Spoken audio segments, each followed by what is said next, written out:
أعوذ بالله من الشيطان الرجيم. بسم الله الرحمن الرحيم. أم حسبتم أن تدخلوا الجنة ولما يعلم الله الذين جاهدوا منكم ويعلم الصابرين. صدق الله العلي العظيم. بسم الله الرحمن الرحيم. الحمد لله رب العالمين، والصلاة والسلام على سيدنا ونبينا أبي القاسم المصطفى محمد وعلى آله الطيبين الطاهرين المعصومين، سيما بقية الله في الأرضين. اللهم صل على محمد وآل محمد. رب اشرح لي صدري ويسر لي أمري واحلل عقدة من لساني يفقه قولي. Brothers and sisters, Assalamu alaikum wa rahmatullahi wa barakatuh. If I can see a show of hands, if you can hear me. Brilliant. And please do pray that we don't have any technical difficulties this time. It's very annoying when my voice cuts off and I can't hear you guys, or vice versa. Today, we're going to take a little bit of a detour from regular programming. We're going to return to the story of Musa alayhi salam later on. But today, what I wanted to talk to you guys about is Imam Ali alayhi salam, and particularly Imam Ali alayhi salam in relation to the Quran and how we as a people, as a community, have strayed very far indeed from the path and the seerah of Imam Ali alayhi salam. Now, I don't want this to come across as something, typical that you would hear all the time from scholars. We're really far from the Ahlul Bayt, we're really far from the Quran. I want it really to hit home just how distanced the community has become. Because we've talked about this previously, and I believe it was Sister Fatima Hatab's wicked question, which actually prompted a little bit of a rant from me about the Shia community and just how distanced we are from Islam itself. And so, what I would like to go into today is the idea of the perception that has been created about Imam Ali alayhi salam within the community and how Imam Ali alayhi salam in reality was something entirely different. Okay. So, I want to give you a bit of background. So, you guys, I'm sure, will be able to relate to what I'm saying. I was raised in the UK and in the Shia community. Whenever you go to the majalis, they talk about Imam Ali alayhi salam. Oftentimes it will be the dhikr of Ali ibn Abi Talib, and it will be to the extent, where people will be saying Nare Haydari, and I would say Nare Haydari all the time, and then everybody says Ya Ali, and it's all very wonderful. However, what happens is because the foundations of the lectures and the general ethos of the community is not Quranic, it is also not Alawi. It's not of Imam Ali either. Now, what do I mean by this? The Quran has been brushed aside. The Holy Prophet says in the Quran, so this is actually a verse of the Quran for us all to contemplate over. It says, وَقَالَ الرَّسُولُ, and the Prophet cried out, he was saying to his Lord, يَا رَبِّي يَا رَبِّي إِنَّ قَوْمِ اتَّخِذُوا هَذَا الْقُرْآنَ مَهْجُورًا. Oh my Lord, surely this home of mine, this people of mine have forsaken the Quran. They have neglected the Quran. And so when you look at the community, this is actually a reality that is reflected in what you see. The Quran, for example, is something that is recited while people are filling in the hall, just to, fill in a bit of time. It's something that you will talk over while it is being recited. It's something which is more of a ritualistic thing rather than what it ought to be. As I mentioned to you previously, in a previous session, Imam Ali alayhi salam actually said, don't recite the Quran to try to finish the chapter. And this is something that we often do. We try to just finish the surah. But Imam Ali alayhi salam specifically told us not to do that. He told us to stop, to reflect, to contemplate over it. Um, And so what we see is when I was growing up, I'm trying to say this in the least controversial way possible, but the perception that is painted of Imam Ali alayhi salam, and I don't know, the arrogance of the community, especially when you're claiming to follow Imam Ali alayhi salam, it's bound to make you proud. And certainly we should have some pride about that. But arrogance is a different thing to pride. And oftentimes what I would see is a lot of arrogance. There's pictures painted of the Imams. You might have seen those pictures. If you haven't, you can find them online. But these pictures, which are supposedly based on somebody's dream about Imam Ali and the Ahlul Bayt alayhim salam, you might even see the picture of the 12 Imams sitting, and they almost look identical to each other.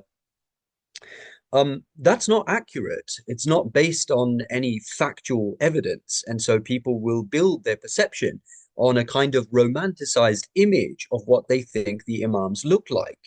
Dhul Fiqar, for example, the holy sword, this legendary sword of Imam Ali alayhi salam, is depicted with two kind of blades at the end, two points at the end. But that's also historically inaccurate. There's no military advantage, combative advantage to having a sword which is shaped that way. And as far as my research has led me to believe, the earliest depictions of Dhul Fiqar were not like that at all. Now, how are you supposed to tell the community about these things? They will inevitably get very angry about it, considering that many people have gotten a Dhul tattoo and they've got Dhul replicas and they've got Dhul necklaces. We've built a whole culture around Imam Ali alayhi salam, and yet that Imam Ali alayhi salam that we think we're following is not the real Imam Ali alayhi salam. The real Imam Ali alayhi salam was something else entirely. And so we have to pay careful attention to the ahadith when Imam Ali alayhi salam is speaking, and specifically what he says about the holy book of Allah. Why? Because for most of us, we haven't recognized the Imam of the time. We don't know the Imam of the time. We can't see the Imam of the time.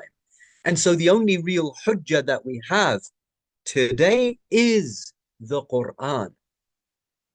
If the Holy Prophet, in other words, told us that I'm leaving behind two weighty things, the Quran and my Ahlul Bayt alayhim salam, if as long as you stay connected to those two, you won't go astray after me, we only have one right now.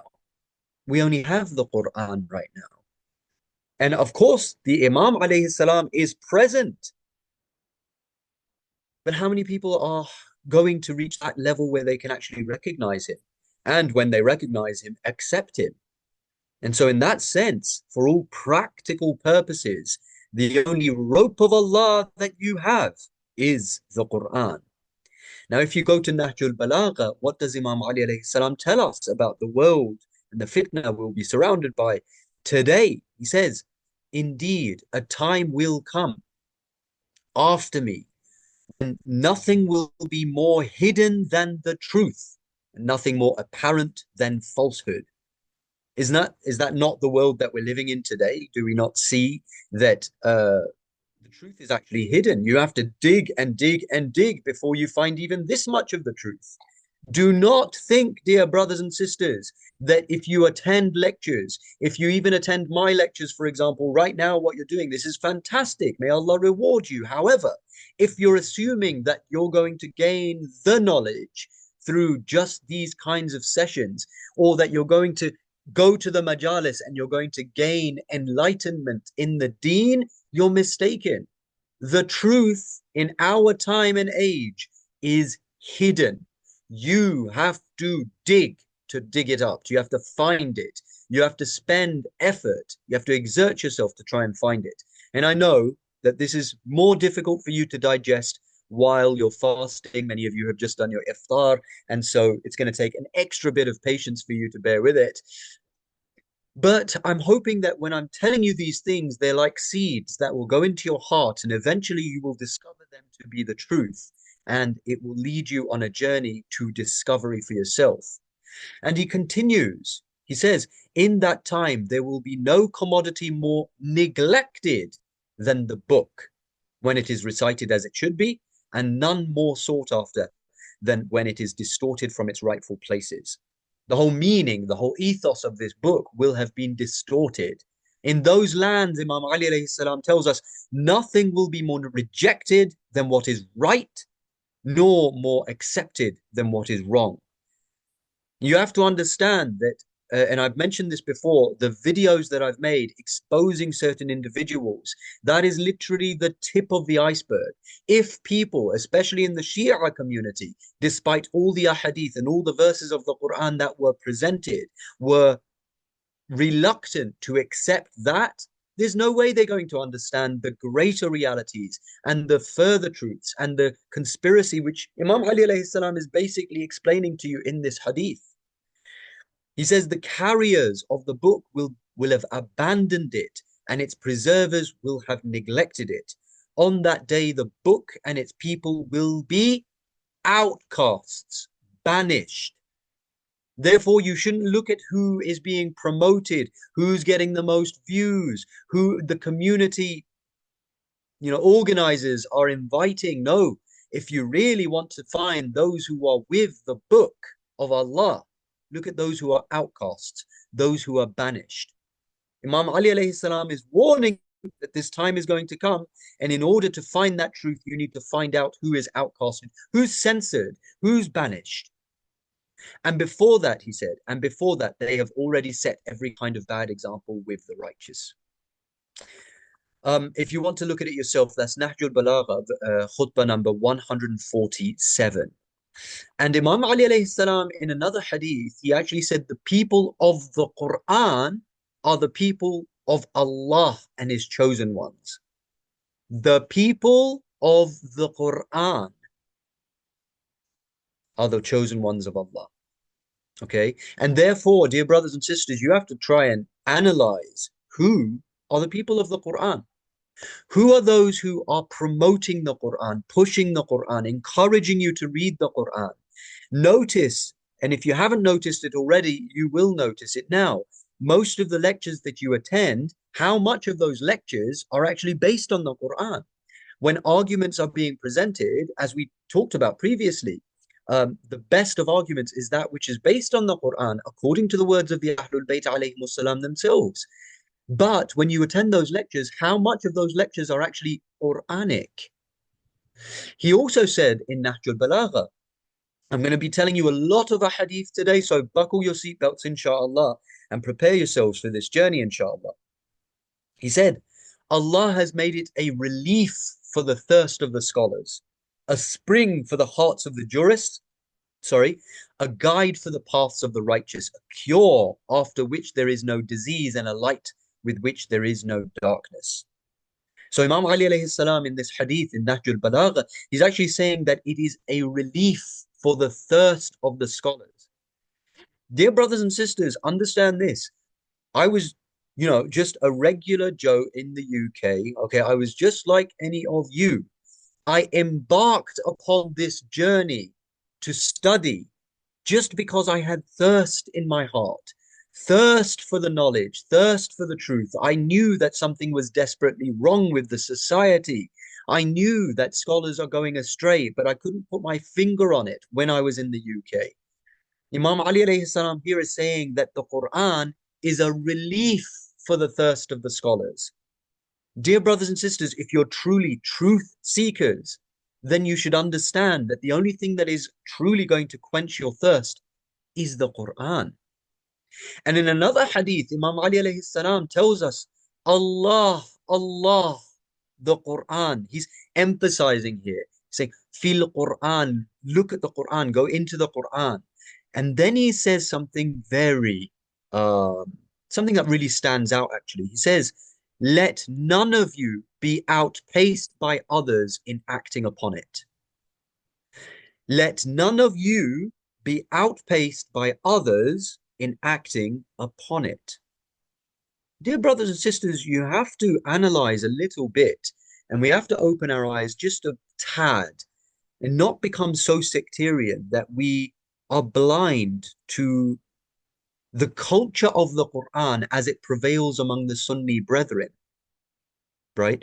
Look at their ambition when it comes to the Quran. Look at their passion when it comes to the Quran. Look at their scholars, how much they talk about the Quran. Imam Ali alayhi salam is the one that we as Shia are claiming to follow. He has told us explicitly, let no one outpace you when it comes to the Quran, when it comes specifically to acting upon it. I mean, subhanallah, even if you talk to lay people and you say, okay, who are the people of the Quran, right? You'll say that the Sunnis are the people of the Quran. The Shias, oh, they're the people of the Ahlul Bayt. And this huge dichotomy that has come into place is actually a huge, you know, it's a juxtaposition of types because the Holy Prophet told us very clearly that these two are inseparable from each other. You know, I am fully Shia because when I embarked on this journey, I did not think that, okay, I'm going there just to prove the Shia school of thought. On the contrary, I actually came to the Halza because I wanted to disprove the Shia school of thought. You know, I wanted to really confirm if this truly is the right path. And subhanallah, Allah guided me and He helped me. And I've come to the conclusion that absolutely yes, the Shia school of thought is absolutely right without a shadow of doubt. Having said that, you have to also consider the reality that most Shias are not necessarily following the Shia school of thought. Because the Shia school of thought tells us two things. It tells us the Quran and the Ahlul Bayt alayhim salam. There's a great Sunni scholar in America, revolutionary. You know, he's always protesting against the Saudi regime. He calls out the Takfiri Wahhabis. He's actually written a tafsir of the Quran, which is quite interesting, actually. It's what, remember I told you guys that when we were translating Surah Fatiha and we said, you alone do we worship and you alone do we ask for help. I also translated that as you alone do we conform to. We only conform to you, O Allah. This conform to is part of the translation that I took from his translation. His name's Imam Asi. Now, the point is that one of the things that he says is that, look, Muslims will always, I don't agree with this statement, but it's worth consideration. So that's why I'm sharing it with you. He said, one of the problems that we face with Muslims is that some say they're Shia and some say they're Sunni. And he says that we should use both our eyes. This ummah has two eyes, the Sunni narrative and the Shia narrative. And therefore, if you're saying I'm just purely Sunni, then you're actually blinding yourself in one eye. And if you're saying you're Shia, you're blinding yourself in the other eye. You should learn to look at things with a more open approach. As I said, I don't agree with this statement. I believe that the Shia school of thought is absolute truth. However, it's for our consideration. Look at the way that the culture of the Quran is neglected among the Shias.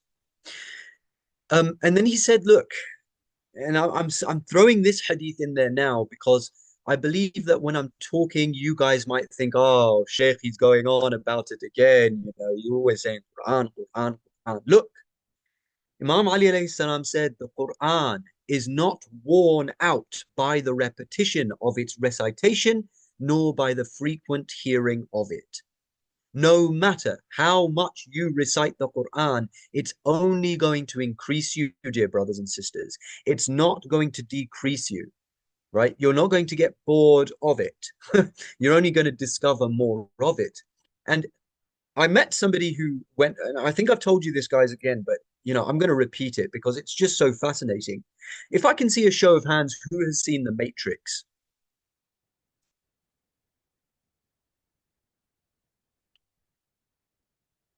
Brilliant. Okay, so The Matrix, for those of you who don't know, it's this idea that everybody in the human race is basically plugged into a computer software and everything that they are visualizing is actually just part of that computer system. And you have to take the red pill in order to unplug yourself. It's one of those fantastic movies. I'm sure Syed Abdullah agrees with me. And for you guys, if you haven't seen it, it's worth watching. But the point is that our reality is almost like that, except it's a divine reality, not one created by artificial intelligence.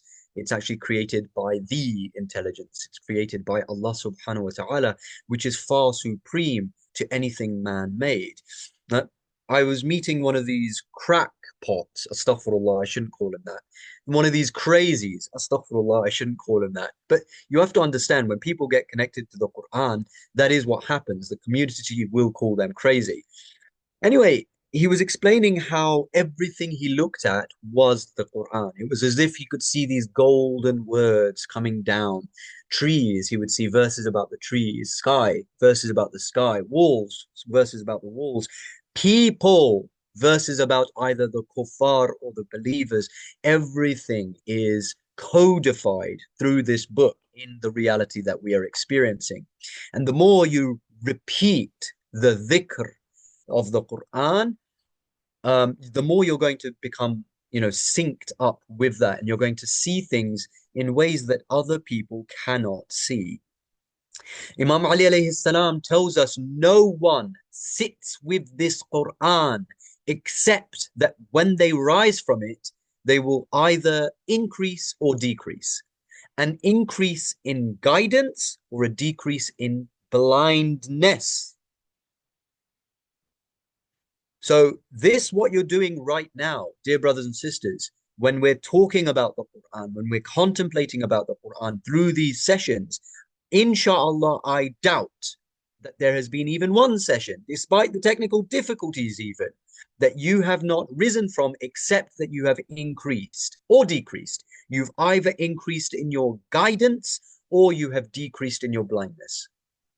And, that's up to you to decide whether that's true or not. That's what I believe, that you have actually increased or decreased. And they're both good. But you can't sit in a gathering where the Quran is being recited, except that you're going to increase in some way, shape, or form. But there's a catch to that, dear brothers and sisters, and we're going to come to that catch. But first, I want to go back to the personality of Imam Ali alayhi salam, who, by the way, all of these ahadith that I'm telling you are from him.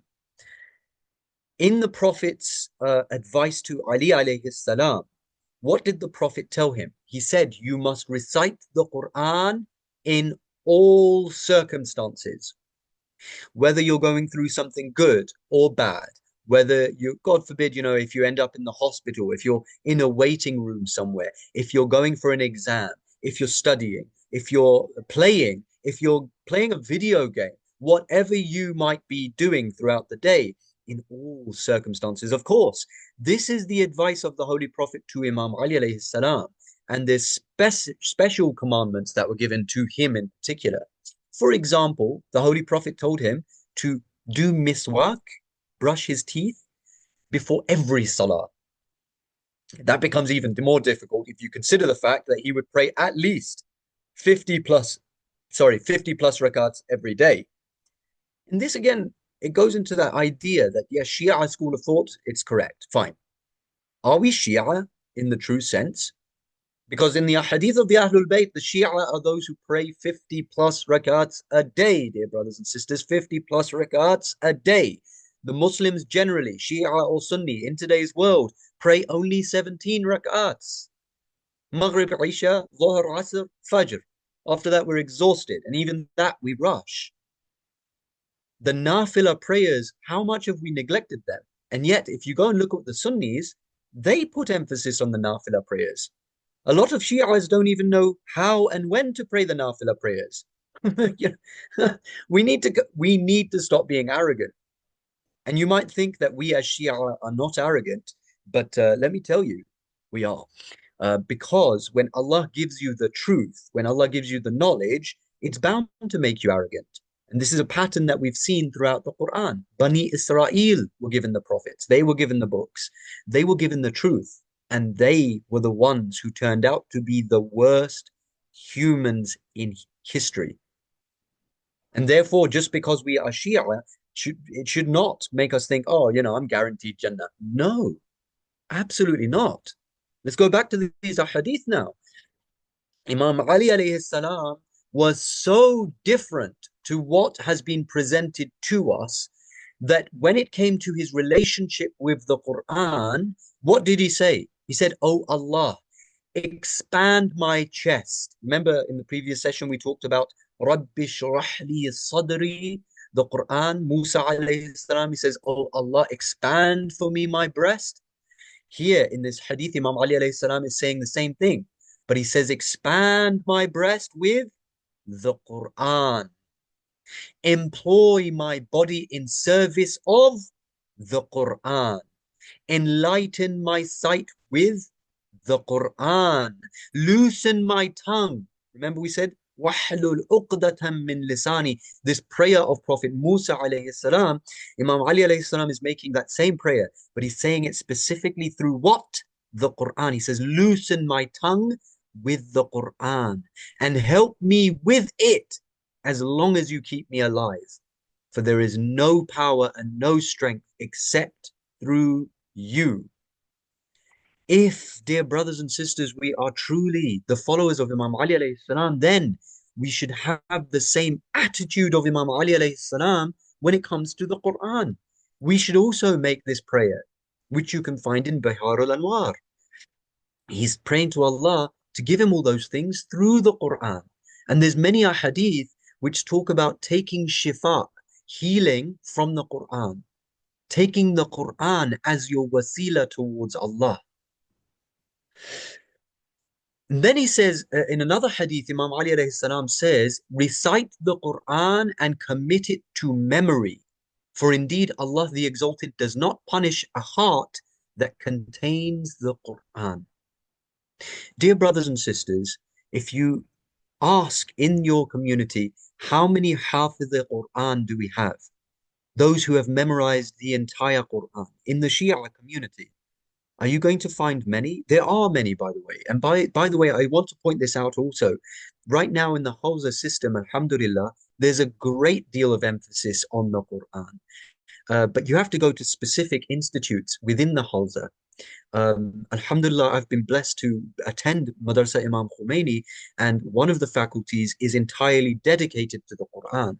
Those of you who know me, I'm actually studying the tafsir of the Quran. Sayyid Abdullah, who you're actually blessed to have as well, he's actually studying the Quran and Hadith. Most scholars don't do this. All right. And I'm just telling you a fact. Fact. Most scholars do not study the Quran. That's something that they will do in their free time, if they do it in their free time. Sheikh, how can things be this bad? You have no idea. Okay. Now, how many people in the Shia community do you know who have memorized the Quran? When you go to the Sunni community, you're going to find plenty. How much emphasis do you and I put onto memorizing the Quran? Yes, we get our children to recite certain select verses, certain select surahs, and that's fantastic. We should continue that, inshallah. But where is this, emphasis on it? You go to the majlis, it's all about crying. Okay, what should we cry more about, really? The tragedy of Karbala, or the reason behind why the tragedy of Karbala took place in the first place, which was the people of Kufa distanced themselves from the Quran. If they had stayed connected to the Quran, Karbala would never have taken place. I think it's safe to say. So, and by the way, I just want to point out the beauty of this hadith as well, because he's saying when you memorize the Quran, that Quran actually goes into your heart. And then Allah doesn't punish that heart because it contains the Quran. Now you might be thinking, hold on a second, there's plenty of takfiris who have memorized the Quran. There's plenty of takfiris who emphasize about the Quran, but they're disgusting individuals and they're hellbound. How can that be the case? Yes, because they have taken the Quran as a mockery. And this is again something that you and I can very easily slip into. maybe in a slightly different way, but it's all the same in the grand scheme of things. Imam Ali alayhi salam said, whoever recites the Quran and then dies and enters hellfire, he's among those who took the signs of Allah in mockery. يَتَّخِذَ آيَاتِ اللَّهِ هُزُوًّا. This is again in Nahj al-Balagha. Okay? So, dear brothers and sisters, memorize the Quran, develop a culture of the Quran, but don't take those verses as a mockery. How do you do that? For example, you know something that the Quran has emphasized, you put it aside. Yeah, but these scholars are saying this. The Quran, Allah has told you something. One side, some random scholar who probably hasn't studied like 2, 3 years and now has a mama on his head is telling you another thing. Or some YouTuber is saying something, or your friends are saying something, or even, God forbid, your parents are saying something. That's on one side. The other side, you have the word of Allah. You brush the word of Allah aside and you take this, man, that is a full-on mockery of the signs of Allah. And this should make us quake, make us terrified. Because look, the verse that I recited at the beginning of the session, where the Prophet is crying out and he's saying, oh Allah, my people have neglected the book, right? If you hear that verse and you don't realize it to be the reality and then act upon it in order to change that reality, is that not taking it as a mockery? When Allah talks about Naba'ul Azim, the great event, when he talks about the day of judgment countless times, when he tells you that human beings are fi khusr, are completely in loss, if you don't recognize that to be the truth and act upon it, it's actually taking it in mockery. Imam Ali alayhi salam also said in Bihar al-Anwar again, he said, beware, there is no good in a recitation that does not involve reflection. And there is no good in worship that does not involve understanding. Dear brothers and sisters, even when we are cultivating a culture of the Quran, within the Shia community particularly, because we're all pretty much, I'm assuming that most of you are Shia here, you have to understand that this is what we are doing. We are reciting the Quran, but we're not reflecting over it. Oh God, it sounds like such a cliche when I say it, but it's such a reality that if we don't come to terms with that reality, we're going to be, we're going to be left behind, dear brothers and sisters. We're going to fail in this glorious opportunity that Allah has given us in our lives, right? People will push this idea, just recite the Quran. Don't think about it. By the way, I have to also point this out because, I'm criticizing us Shia so much. I have to criticize the Sunnis as well. Taraweeh prayers, for example, which they'll all be reciting. Many people in the Shia community might think to themselves, that's a wonderful thing. They recite the entire Quran in the holy month. Why aren't we doing that? Well, the problem with that is, with all due respect, of course, to each their own. But the problem with that is, again, it's recitation, but it's without contemplation, without reflection, right? And that's something we are not supposed to do. Because when you do that, again, it is a type of mockery of the Quran. Because all we are doing is just using our tongues, it just stays at our throats. If it sounds beautiful, maybe it has some, spiritual advantages. But we have to be honest with ourselves. When we approach the Quran with that attitude as Muslims, Shia or Sunni, irrelevant, when we approach the Quran just to recite it without contemplation, Imam Ali alayhi salam says, beware, there is no good in a recitation that does not have reflection. Right? These are very heavy hadith. And if you look at the history of Taraweeh prayers, just very quickly, I want to tap on that. The idea was that Imam Ali alayhi salam was having frequent sessions about the Quran. People were coming to him, they were discussing the Quran, they were contemplating about the Quran, they were asking questions about it. At that point, the second Caliph needed to introduce a way to draw people away from Imam Ali alayhi salam. I'm very sorry to have to say these things, but there's a reality behind them. And thus the bid'ah of Taraweeh prayers was introduced. And this was in order to tell people, look, come away from Imam Ali alayhi salam, come away from the contemplation, recite the Quran. You know, what better way to distract people from the Quran than to make them read the entire Quran without contemplation? And so people will be under the illusion that they're actually gaining the Quran when they're not. As a side note to our dear brethren out there, because these things can be very touchy. I don't want mean any disrespect. I'm saying these things out of a means for us to reflect, reanalyze, reconnect, readjust our thinking about it. And if we are reciting the entire Quran with contemplation, then what's better than that, you know? So he said also in Imam Ali alayhi salam again, in another hadith, he says, reflect upon the verses of the Quran and take lessons from them, for it contains the most profound lessons. The most profound lessons.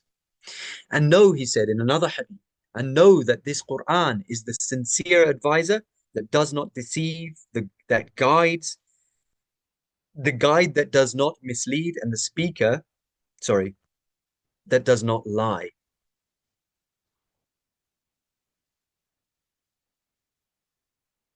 Okay, inshallah.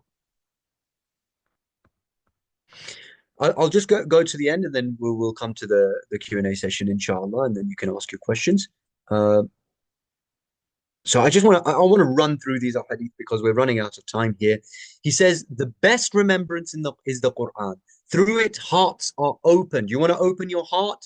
The Quran is what will open your heart, and inner souls are illuminated. You want to reach that state of enlightenment, of illumination? Go to the Quran.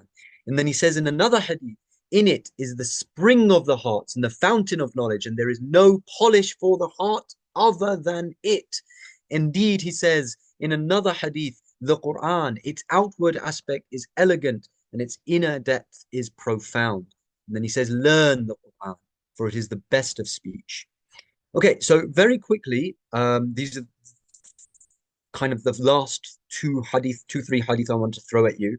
Um, he said to this companion of his, Imam Ali alayhi salam, he said to his companion, if you remain, you will encounter three types of Quran recitation. One for the sake of Allah, the Exalted, one for the world, and one for augmentation or argumentation. If you can be among those who recite it for the sake of Allah, the Exalted, then do so. And this is a fault that I have also, dear brothers and sisters. You have to understand that. If you go to any of my previous videos, I think I must have made like at least 100, maybe 200 videos explaining the basics of Islam, explaining all sorts of issues through the Biscuit series and this series. Now, if you go to them, you'll notice one thing. They're very heavy on the Quran. It will be very difficult, in fact, to find any video where the Quran has not been used as the basis and the foundation of whatever I was presenting. Okay, and that's a huge blessing from Allah upon me that I was able to do that. He gave me the tawfiq to do that. But this hadith is actually telling us that some people only recite the Quran for the sake of argumentation. You memorize the Quran just so that you can argue with others.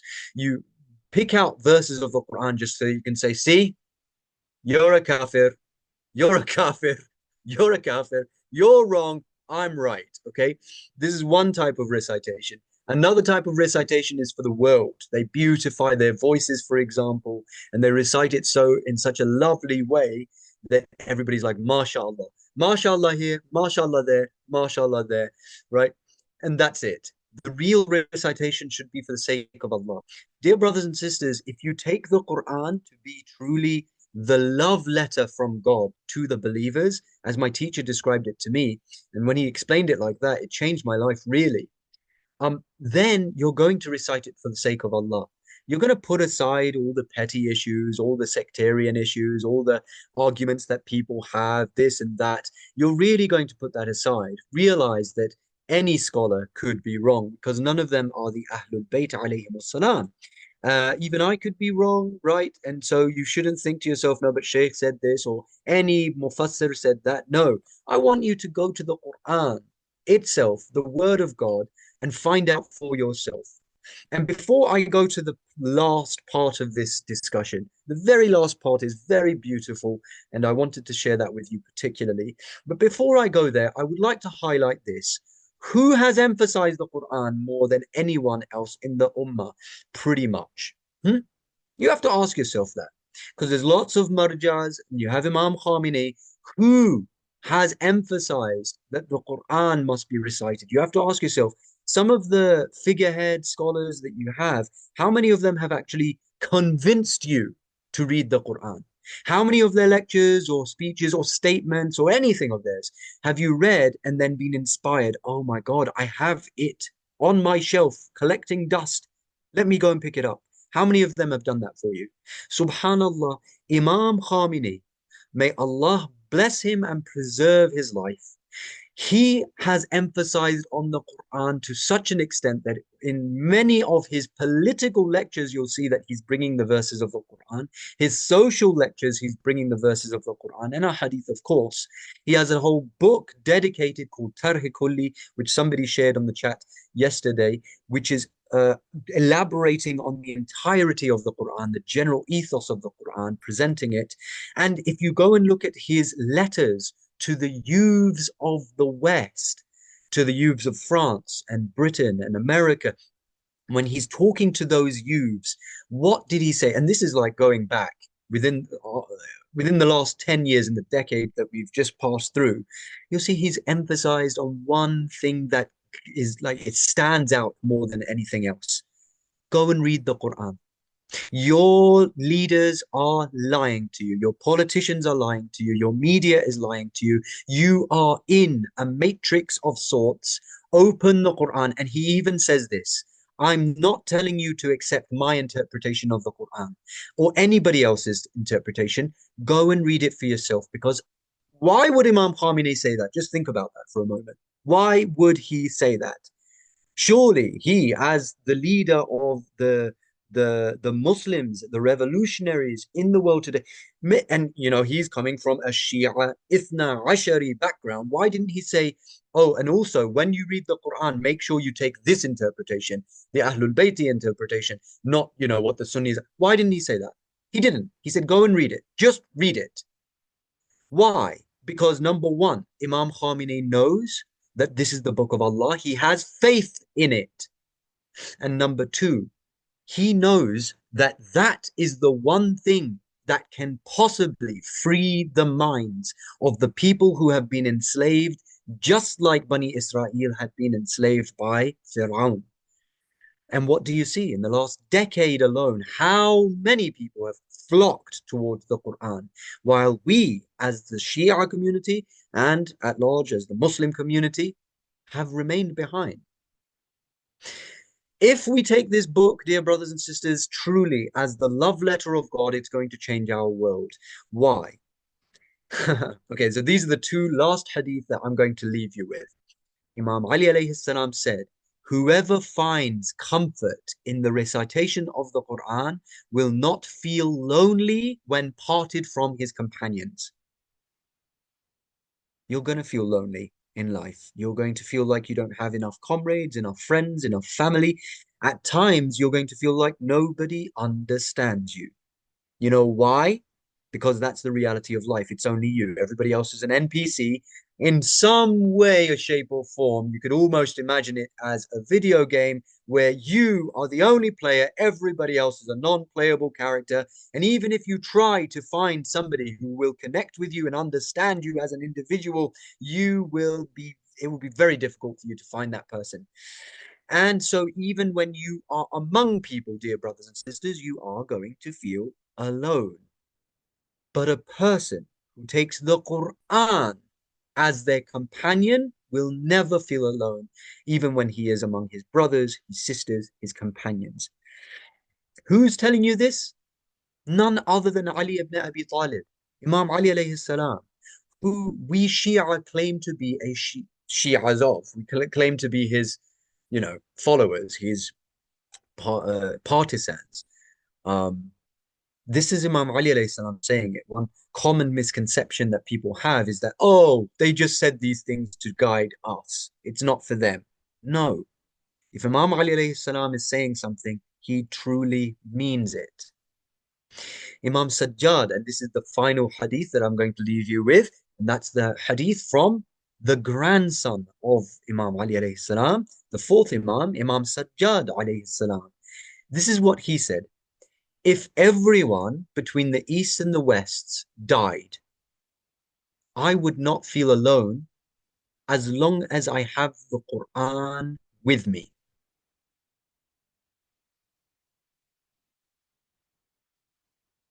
If you watch the movie I Am Legend, put your hands up if you've seen I Am Legend.